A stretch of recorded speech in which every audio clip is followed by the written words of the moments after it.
Capítulo 49. Los últimos instantes en aquella época fueron caóticos, pero las extremidades putrefactas de los zombies no llegaron a alcanzarlos.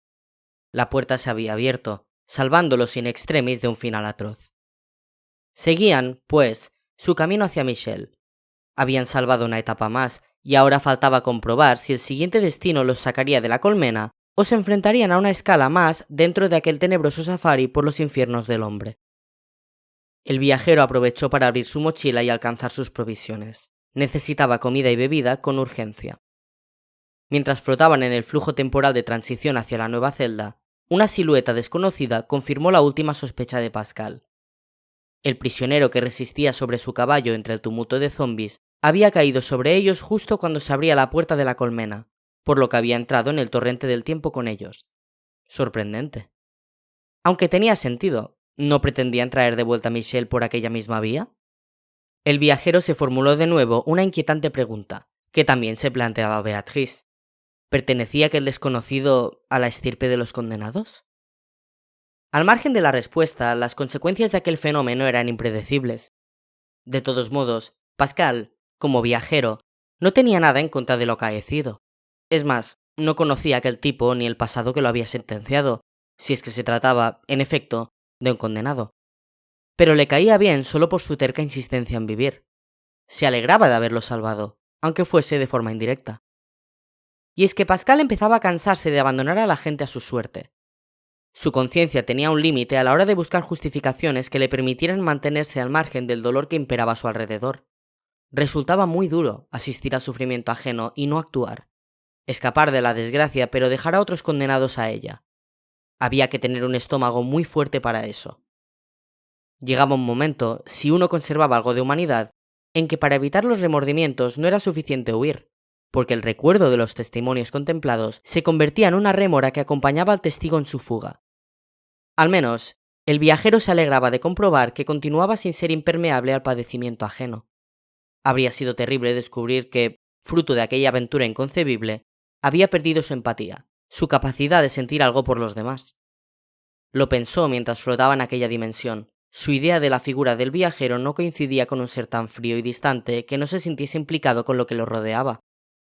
Fría era la muerte, y él debía ofrecer en aquel mundo lo único que nadie podía albergar: la vida, el calor. Aquella debía ser una de sus tareas en su condición de viajero, o terminaría perdiendo el sentido de lo que hacía. La sombra de su eterna inseguridad, que parecía haber desterrado con su reciente firmeza, amenazó con volver. Él se resistió, aferrándose a ese nuevo compromiso. Aquel viaje a través de la colmena del tiempo lo hacía sentirse, en definitiva, como un turista morboso ante escaparates de dolor frente a los que pasaba sin detenerse. De nuevo, solo ellos dos, Pascal y Beatrice, habían logrado eludir la suerte final. Bueno, ellos y el polizón del caballo, aún con los grilletes lastimando sus muñecas. Pobrecillo, no era consciente de la inmensa suerte que había tenido, abrumado por la desorientación. Pascal se acabó durmiendo. El esfuerzo le estaba pasando factura y aquel ambiente protegido relajó su mente. Beatrice se dio cuenta y sonrió. El sueño era una excelente forma de aprovechar aquellas horas que gastaban como pasajeros del tiempo. El viajero pronto podría confirmar los efectos terapéuticos de aquella dimensión neutra que los conducía a un nuevo destino. Despertaría bastante restablecido, recuperando su ánimo y sus fuerzas para rescatar a Michelle, donde quiera que estuviese, que por fuerza tenía que ser cada vez más cerca. Jules no contestaba la llamada. Daphne se vio obligada a ignorar este hecho. No había que otorgar tiempo al monstruo para que se repusiera. Santiguándose, se lanzó directo hacia él, con su talismán del cuello bien visible, diferentes amuletos por el cuerpo y una afilada estaca de madera entre las manos. Wagner no subestimó el cuerpo anciano de la mujer, sobre todo cuando escuchó los hechizos que sus labios ajados susurraban, fórmulas ancestrales que, unidas al halo protector de la puerta oscura, lograban herirlo y aumentar su debilidad. Sin embargo, el vampiro, revolviéndose contra aquella magia, consiguió apartar a la mujer de un empujón y arrebatarle la estaca. Daphne cayó pesadamente contra unas sillas. Se oyó entonces el rechinar de la puerta del desván, pero Wagner no atendió aquel ruido. Quería terminar de una vez con aquella vidente que se interponía en su trascendental misión. El frenesí maníaco y sanguinario lo cegaba. Su camuflada naturaleza de bestia iba quedando al descubierto bajo la apariencia humana que todavía adoptaba. Estaba tan cerca la puerta oscura. «Gautier», llamó una voz masculina a su espalda. Todos habían oído aquella nueva voz elevarse, con una firmeza indiscutible, por encima de los ruidos del combate. Su serena superioridad planeaba bajo los techos abuhardillados. Dominique y Daphné se quedaron de piedra al reconocer en el recién llegado al forense que los había atendido en el Instituto Anatómico. La bruja, sin embargo, no tardó en identificar el arma que aquel hombre esgrimía con solemnidad, lo que le permitió sacar una impactante conclusión. Se trataba del guardián de la puerta, dedujo admirada. Así que no era un mito. El vampiro, sorprendido ante aquella repentina aparición, recordó que no había terminado de matar al hombre de la hermandad, y se volvió dispuesto a defenderse. No obstante, ya era tarde para reaccionar. Su nuevo oponente no estaba dispuesto a darle más oportunidades. Se había derramado demasiada sangre viva. Dagny, con su giro, solo llegó a tiempo para ver cómo Marcel Laville, erguido frente a él a pesar de sus lesiones, impulsaba su espada japonesa hacia adelante, atravesándolo con su pulido filo de plata. El vampiro rugió al sentir su cuerpo profanado por aquel material ardiente, y el cristal de la claraboya se terminó de resquebrajar. Sus ojos inhumanos se inyectaron en sangre oscura, a punto de saltar de sus órbitas. Pero el guardián no se amilanó. Manteniendo su determinación, Laville empujó con lentitud hasta que la empuñadura de su arma chocó contra el pecho del vampiro, con la intención de que sus rostros quedaran frente a frente, solo separados por algunos centímetros de distancia. Quería asistir a su agonía de cerca. Quería que en sus pupilas quedara grabado a fuego el final de aquella terrible criatura que había sembrado de cadáveres las calles de París. Quería sentir sobre su rostro las salpicaduras frías de aquel monstruo que nunca debió alcanzar el mundo de los vivos. Buena parte de la hoja sobresalía por la espalda del vampiro, con el filo ennegrecido por restos de carne oscura, putrefacta. Dagny, con manos trémulas, sin desviar la mirada de su verdugo, agarró la empuñadura de la espada y empezó a sacarla de su cuerpo, apartándose hacia atrás. Incluso entonces, aquel vampiro fue capaz de impresionar a los presentes con su fortaleza. El guardián, impactado, se preguntó qué hacía falta para terminar definitivamente con un ser infernal. Dagny se acabó liberando de la espada, tras extraer centímetro a centímetro el metal que lo traspasaba a la altura del pecho. Marcel se vio incapaz de intervenir mientras tanto, absorto ante aquella última rebeldía de su adversario. El vampiro sonrió, y de sus labios salió una cascada de sustancia negruzca que tiñó su garganta y se derramó hasta el hueco abierto de su herida. Su creciente debilidad le hacía ahora recuperar un aspecto cada vez más humano. Perdía sus poderes en medio de su agonía. Sus uñas ya no eran instrumentos mortíferos, y sus facciones, aunque muy pálidas, se habían suavizado hasta alcanzar una imitación razonable del rostro del verdadero profesor Dagny, aunque mantenía sus colmillos. Quizá fue el asombro lo que provocó que Laville se descuidase, pero lo cierto es que el vampiro llevó a cabo un último movimiento que lo pilló desprevenido. ¿Cuándo aprendería? Dagny había decidido agotar sus últimas fuerzas estrangulando y mordiendo a aquel guardián que le había impedido llegar hasta la puerta oscura. Acabaría con él, lo condenaría. Por eso se acercó a Marcel, sin darle tiempo a utilizar su espada, y colocó las manos alrededor de su cuello, que iba estrechando cada vez más. Los dos cayeron al suelo, aunque eso no interrumpió la iniciativa asesina de Dagny, implacable pese a los esfuerzos que hacía el guardián por liberarse. La cara de Marcel Laville empezó a congestionarse mientras intentaba en vano quitarse de encima aquellos dedos férreos que le aplastaban la tráquea. Viendo lo que ocurría, Dominique intentó arrastrarse hasta allí para utilizar el frasco de agua bendita que aún conservaba. Daphné también se movía, dolorida, pero ella no llegaría a tiempo. En ese momento, una voz nueva, atronadora, sobresaltó a todos. «¡Dagny, levante las manos o disparo! ¡Policía!». La puerta del desván había quedado abierta desde la llegada de Laville. Una gruesa silueta ocupaba ahora todo el hueco, tapando la vista de la escalera mientras apuntaba con su revólver al vampiro. Capítulo 50. Pascal había despertado sintiéndose mucho mejor. Sin embargo, aunque no podía verlas, varias cicatrices cruzaban su espalda como recuerdo de los latigazos que había soportado. No, nada de lo que estaba viviendo era una simple pesadilla.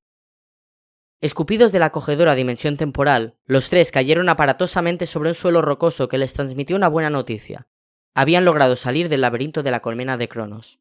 Por fin. La envolvente negrura que reinaba en aquella atmósfera bajo la bóveda vacía del cielo confirmó la suposición. así como el silencio hostil imperante. Sus ojos se fueron acostumbrando a aquel nuevo grado de oscuridad. Pronto pudieron comprobar que el paisaje era distinto al de la región de las Ciénagas, compuesto por llanuras desoladas que se hundían en depresiones o se alzaban formando dunas rocosas. Incluso los movimientos resultaban más pesados allí, cuando se orientaban en dirección contraria a la señalada por la piedra transparente. Y es que, tal como les habían advertido, la atracción magnética del núcleo del mal iba adquiriendo mayor fuerza conforme se aproximaban a él. El elemento más original de aquel panorama lo constituía, sin duda, el polizón, que se mantenía en silencio algo alejado de ellos, con las manos encadenadas. Pascal y Beatrice se miraron ante la inesperada novedad, indecisos. No tenían ni idea de qué hacer con él. Hola. Pascal no tardó en dirigirse al prisionero desconocido, imaginando lo perdido que aquel hombre debía de sentirse. La reacción del tipo, sin embargo, fue defensiva. Se alejó unos pasos del chico, sin contestar al saludo, y se mantuvo a aquella distancia prudencial mientras vigilaba los movimientos de Pascal y de Beatrice. Vaya, dedujo el viajero, ahora sí puede ver al espíritu errante. Beatrice, por su parte, también observaba al desconocido en silencio. ¿Sabría ella si aquel tipo era o no era un condenado? El viajero estudió con discreción el rostro de la chica, pero no fue capaz de llegar a ninguna conclusión. Pascal giró sobre sí mismo procurando ubicarse. A su espalda quedaba el risco montañoso sobre el que se empotraba la colmena del tiempo, aquella fantástica construcción oval compuesta de miles de celdas hexagonales, desde una de las cuales se acababan de caer. No podía verlo, pero al otro lado de aquella mole imaginó la pasarela de madera que atravesaran horas antes para acceder a la primera celda temporal. El viajero continuó su movimiento rotatorio, oteando el sombrío horizonte como un explorador avezado. Ante él, la superficie desnuda sobre la que se encontraban se extendía hasta el infinito mostrando curiosas ondulaciones. Se hundía en depresiones cuyo fondo agrietado dejaba escapar chorros gaseosos y restos sólidos de vez en cuando. Infinitas tonalidades de oscuridad. Por lo demás, el ambiente desértico cubría la planicie sin más obstáculos que densas nubes negras que se desplazaban a ras del suelo, como arrastradas por un viento inexistente. Una de ellas se aproximaba a ellos a buen ritmo, con su aspecto esponjoso de relieves aterciopelados. Su negrura era tan intensa que resaltaba sobre el fondo de penumbra. Pascal dejó de mirar aquel nuevo panorama y se volvió hacia Beatrice, mientras dejaba que el desconocido polizón, paralizado de asombro, se aclimatara a aquella remota realidad que no habría podido concebir ni en sueños. En cuanto se lo permitiera, le libraría de los grilletes con un golpe de daga. Pero lo que el viajero vio en los ojos del espíritu errante truncó su momentánea serenidad. En las pupilas del espíritu errante había miedo. Pascal, sin hacer preguntas, siguió con la mirada a la misma dirección que los ojos de ella y tropezó con la nube negra que continuaba por la llanura su avance errático.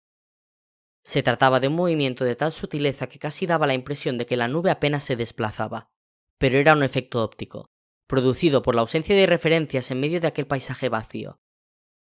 La nube negra se movía. En apenas unos segundos estaba ya mucho más cerca, de hecho. Las peores amenazas son las invisibles. Lo perverso siempre ataca cuando ya es demasiado tarde. Beatrice, dime qué pasa. La chica no había alterado su gesto. No he visto nunca estos seres, pero he oído hablar de ellos. Son nubes negras. El tono apenas dubitativo de ella no reducía la tensión que se había impuesto. Sombras. Tenemos que marcharnos de aquí. Rápido. ¿Sombras? Preguntó Pascal, sacando su daga por si acaso. ¿A qué te refieres? Un movimiento repentino interrumpió su crispada conversación. El prisionero desconocido acababa de echar a correr, dominado por el pánico ante todo lo que veía. En pleno ataque de ansiedad, su mente no regía y Pascal se dio cuenta de que aquella huida sin rumbo lo estaba conduciendo justo hacia la nube negra. ¡Espera!, le gritó, dando unos pasos hacia él. ¡Vuelve! ¡No te haremos daño! Quizá había sido su pose agresiva, al desenfundar su arma, lo que había terminado de desequilibrar al prisionero. Pero ya nada se podía hacer por él. Su proximidad a la nube oscura resultaba excesiva para cualquier maniobra. Pascal y Beatrice, desde su posición junto a la montaña, se limitaron a mirarlo compadecidos. Intuían que algo muy malo estaba a punto de sucederle, pero al mismo tiempo eran conscientes de que ir tras él solo les habría condenado a ellos también. El prisionero, con su repentina histeria, no les había permitido ayudarle. El hombre había seguido corriendo, sorteando una primera duna que rodeaba la depresión de un geyser. Frenó cuando tuvo casi encima aquella niebla tan compacta, como si a tan escasa distancia pudiese ver algo en ella que a Pascal y Beatrice se les escapaba. El hombre lanzó entonces un chillido, intentando retroceder. Pascal entrecerró los ojos, procurando distinguir lo que había provocado en el prisionero aquel cambio de actitud. Y lo vio. La propia nube, detenida, se iba desgranando, perdía su consistencia descomponiéndose en sombras de silueta humana. Sombras libres. Sombras que buscaban cuerpos que poseer, invirtiendo así el fenómeno natural del mundo de los vivos. ¿Estás viendo lo mismo que yo?, preguntó Pascal a Beatrice. Sí, tal y como imaginaba, esas nubes son en realidad enjambres de sombras. Se abrazan hasta formar esos cuerpos esponjosos y así se desplazan buscando presas. Cuando las tienen a su alcance, se sueltan y...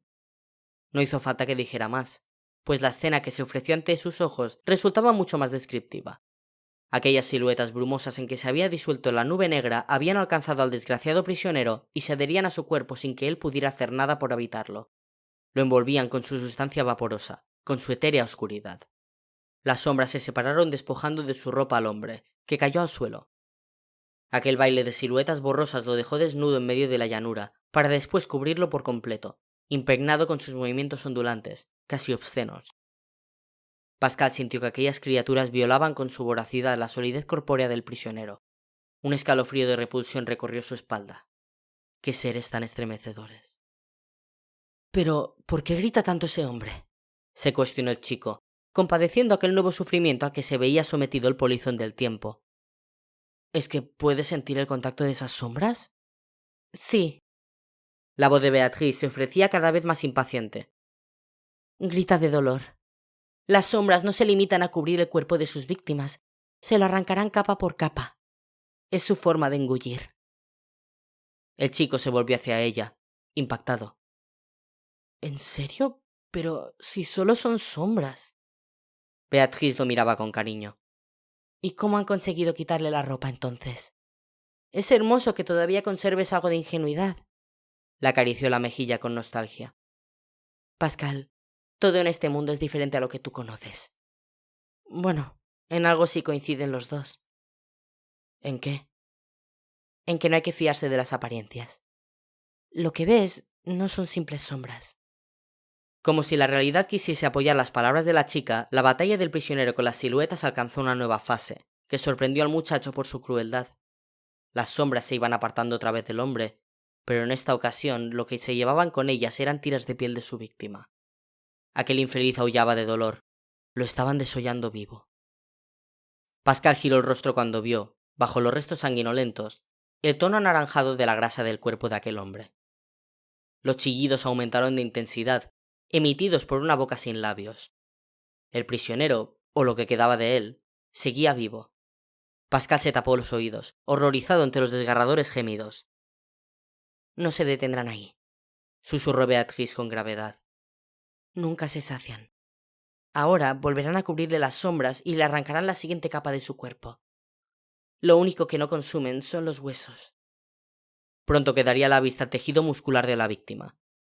Era una agonía atroz, pero ellos no podían hacer nada por el prisionero. Pascal, de haber tenido alguna posibilidad, habría estado dispuesto a ayudarle a morir para ahorrarle el suplicio que todavía le aguardaba.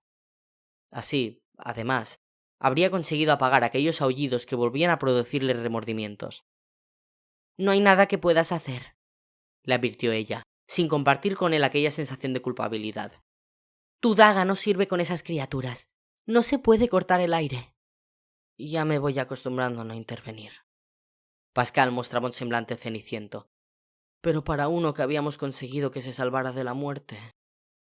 No lo entiendes, añadió ella, solemne.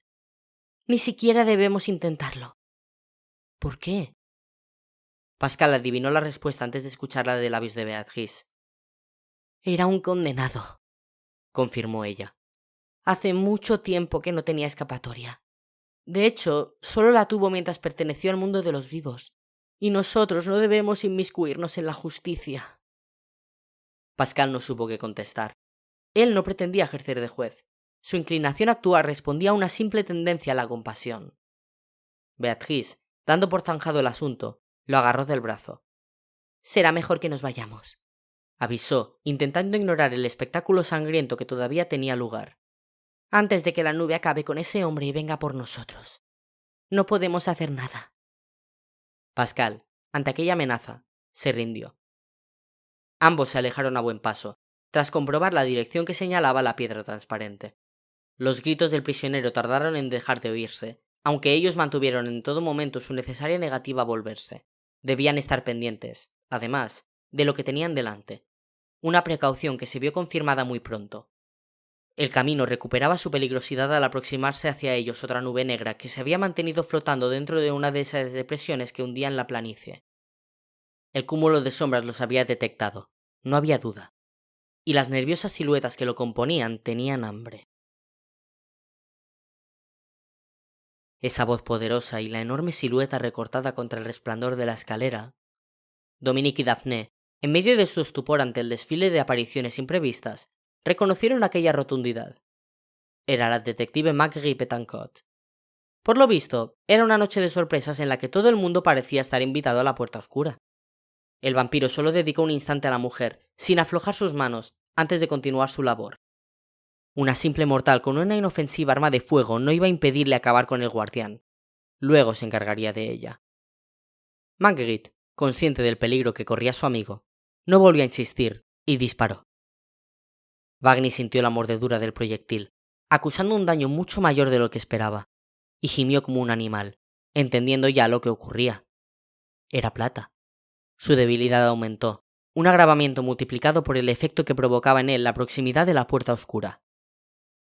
A aquellas alturas, viéndose perdido, el interés del vampiro en acabar con el guardián se había convertido en una obsesión fruto de la rabia y la impotencia. Seguía estrujando con sus manos aquel cuello vulnerable, percibiendo cómo la resistencia del forense iba cediendo, anunciando su inminente muerte. Wagner sacrificaba sus escasas posibilidades de escapar a cambio de matar al culpable de su fracaso. Su odio maligno solo dejaba lugar para aquella fijación que había dado rienda suelta a su instinto animal. Marguerite volvió a hacer fuego, apuntándole al corazón. 1, 2, 3 veces. Nuevos aullidos salían de aquel obstinado asesino agonizante, que se retorcía con cada impacto sin aflojar sus manos. La detective no salía de su asombro. Jamás habría imaginado que una persona pudiese aguantar tales destrozos. Volvió a disparar su arma. El cuarto balazo le voló parte de la cabeza al presunto profesor, que cayó por fin, como un fardo, junto al cuerpo de Marcel. Marguerite aún volvió a disparar 2 veces más, insegura ante aquel despliegue de energía. Wagner emitió un último estertor y ya no se movió más. A su lado, el forense respiraba de forma débil. Estaba a punto de perder el conocimiento. Marguerite se acercó corriendo y pudo darse cuenta de que su amigo sufría más heridas. «Marcel, ¿me oyes? ¡Aguanta! ¡Ahora vendrán refuerzos!». El forense asintió con dificultad. «Ya está muerto, Marcel», procuró tranquilizarle Marguerite. «Hace años», pensó el forense entre mareos. «Y que sea la última vez, que no me invitas a este tipo de fiestas», recriminó ella, con cariño, limpiándole la cara con un pañuelo. «Menos mal que no me fío de ti, te he seguido. Al ver que no salías de la casa, me he decidido a entrar y subir. En cuanto he visto ese otro cadáver en la escalera». A continuación, Marguerite avisó por teléfono a sus compañeros, que permanecían en la calle procurando concretar el origen de las detonaciones que habían escuchado, y fue a ver al resto de las víctimas de aquel terrible asesino. Se alegró al comprobar que todos los presentes en aquel desván seguían con vida, algo que solo se debía al afortunado hecho de que el forense había interrumpido el ritual del asesino. Nunca dejaba a nadie con vida. 6 cadáveres así lo atestiguaban. Marguerite no se dio cuenta, pero Daphné y Dominique solo miraban en una dirección, hacia el vidrio destrozado de la claraboya. En realidad, solo aguardaban una cosa: el final de la noche más larga de sus vidas. El amanecer. Jules, mientras tanto, permanecía inconsciente, con la cara ensangrentada. Ahora sí, ya estaba preparada. En cuanto la caravana volviese a detenerse, Michel empujaría al chico fuera del carro y echarían a correr, para perderse en la oscuridad. El plan era ocultarse en alguna de las hendiduras que salpicaban el terreno anunciando las grietas de los géiseres. Había tantas que, si pillaban desprevenidos aquellos esqueletos, quizá tuviesen una mínima probabilidad de escapar. Todo era mejor que la sumisión resignada. Por eso, cualquier iniciativa, por suicida que fuese, se le antojaba a Michel oportuna. En el fondo, lo más trágico era la convicción de que no tenían nada que perder. Su arrojo era, en realidad, la apática osadía de los condenados. Pero había que luchar hasta el final. Michel se repetía hasta la saciedad que, en aquellas circunstancias, nadie lo haría por ella. No debía olvidarlo. Estaba sola. Algo que no tenía que llevarla a sucumbir al fatalismo, sino todo lo contrario. Tenía que darle fuerzas. La inmensa energía que solo se puede extraer de una última apuesta. Además, estaban esas nubes negras a ras de suelo. Parecían focos de niebla tan densos que podían dificultar a aquellos esqueletos seguirles la pista. No todos son obstáculos en este mundo hostil, se animó. Michel decidió que se dirigirían hacia una de ellas para despistar a sus captores. Confió en que aquella negrura que les iba a servir de protección no acabase por hacer que ellos mismos se desorientaran en la fuga y terminaran yendo en dirección al enemigo. La última ironía de un destino empecinado en arrebatarle todo cuanto poseía, incluido el último vestigio de esperanza. Como, llegado el momento, cualquier indecisión podía acarrear consecuencias nefastas, Michel tomó la determinación de dedicar aquel último rato de conformismo simulado a prepararse con la mente. Conservaba sus impulsos y atesoraba recuerdos con los ojos cerrados, en ese ritual íntimo que se establece de forma espontánea cuando se está a punto de asumir un grave peligro.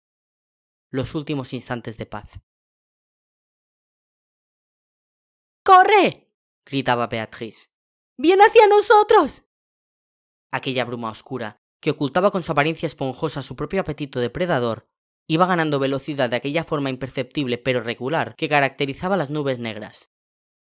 No se separaba del suelo en su avance constante, devorando metros sin perder su naturaleza compacta, al estilo de un diminuto huracán. Pascal obedeció el momento y se lanzó a la carrera por aquella tierra rugosa, detrás de la chica, alejándose del enjambre de sombras. Al menos seguían el rumbo marcado por la piedra transparente, por lo que sus movimientos no se veían lastrados por la imponente atracción del mal. ¡Dame la mano!, gritó ella sin detenerse. Pascal estiró su brazo hasta alcanzarla. La ventaja de los espíritus errantes era su velocidad, algo que Pascal pudo comprobar dejándose impulsar por la agilidad de Beatrice. Gracias a eso ganaron distancia con respecto a las criaturas que los acosaban. «Yo me canso y ellas no», reconoció Beatrice sin detenerse. «Por eso tenemos que escondernos y aguardar a que se alejen de una vez por todas. Si no, me agotaré y esa nube terminará dándonos caza». «¿Dónde nos ocultamos?». «Lo único que se me ocurre es aprovechar una de estas depresiones». No había más alternativas en aquella región tan desolada. ¿Y si nos descubre? Pascal, tras asistir al final del prisionero polizón, no concebía la posibilidad de aguardar quietos mientras una nube negra hambrienta pasaba flotando cerca. No lo hará. Y si ocurre, te agarraré con fuerza y volveremos a escapar a toda velocidad. Pascal asintió sin mucho convencimiento. Sus recelos ante aquella idea no eran relevantes, en cualquier caso.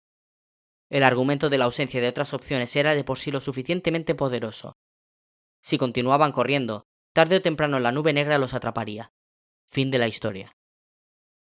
Beatrice eligió un declive de la llanura bastante pronunciado, y ambos se dejaron resbalar por el borde arenoso que conducía hasta el fondo cuarteado.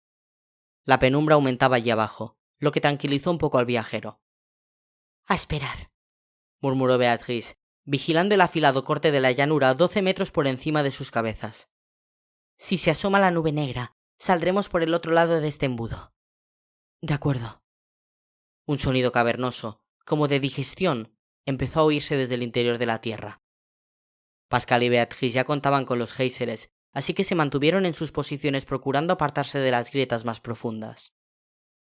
El ruido creció hasta hacer temblar el suelo bajo sus pies, y todo aquel fondo empezó a vibrar hasta que una de aquellas ranuras que resquebrajaban el terreno se abrió más y dejó escapar un chorro de vapor a presión, que se elevó varias decenas de metros. Junto a aquel gas, que desprendía un hedor pegajoso, también salieron despedidos algunos residuos sólidos que Pascal, para su horror, no tardó en identificar. Se trataba de restos humanos empapados en una especie de lodo viscoso.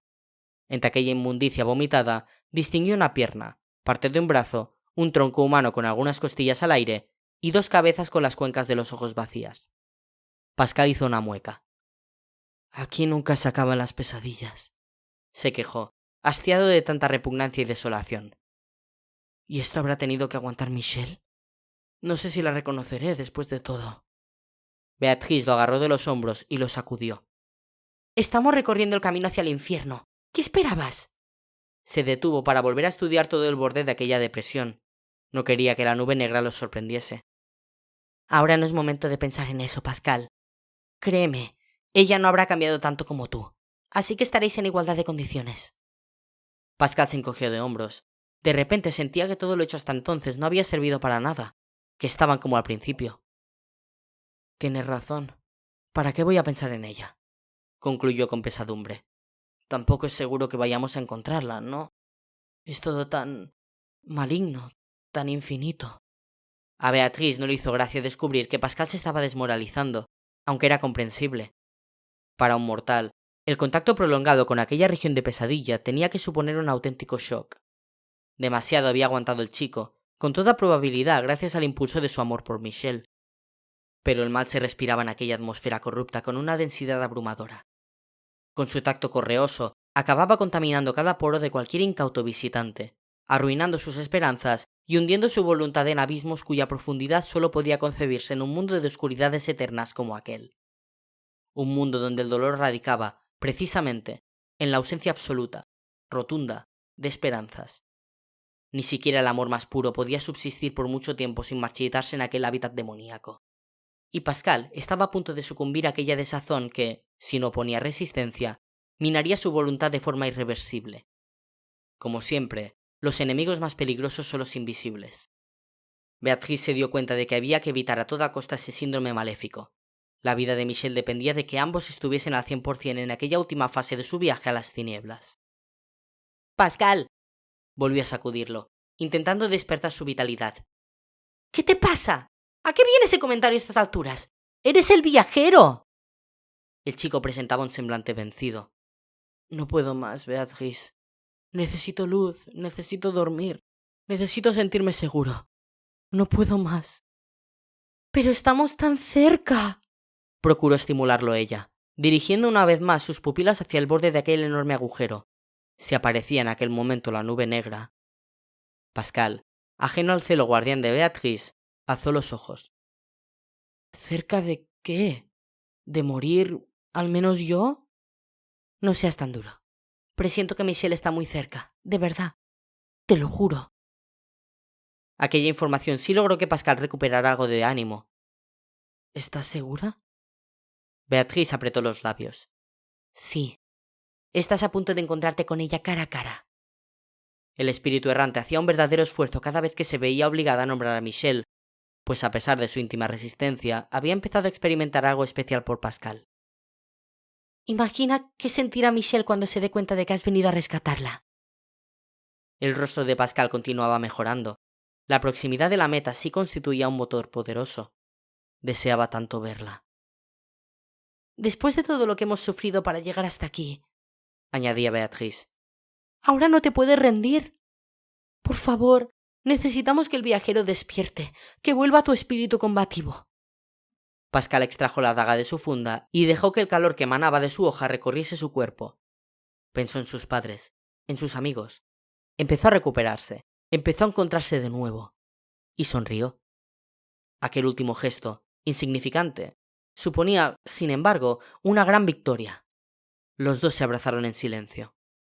Pascal también recordó, ante aquel contacto, el momento de pasión que había vivido con Beatriz, aunque no habían vuelto a hablar de ello. Casi parecía un sueño, algo que no había sucedido en realidad. Pascal lo habría deseado así. Ahora que se aproximaba el instante en el que se encontraría con Michelle, aquel secreto de su pasado reciente empezaba a resultar incómodo. Voy a subir, comunicó entonces Beatriz. Ya ha pasado bastante rato. Me asomaré para ver si la nube negra ha desaparecido. Pascal tragó saliva. Ten cuidado. Beatriz no pudo evitarlo y le dio un beso en la mejilla. Lo tendré.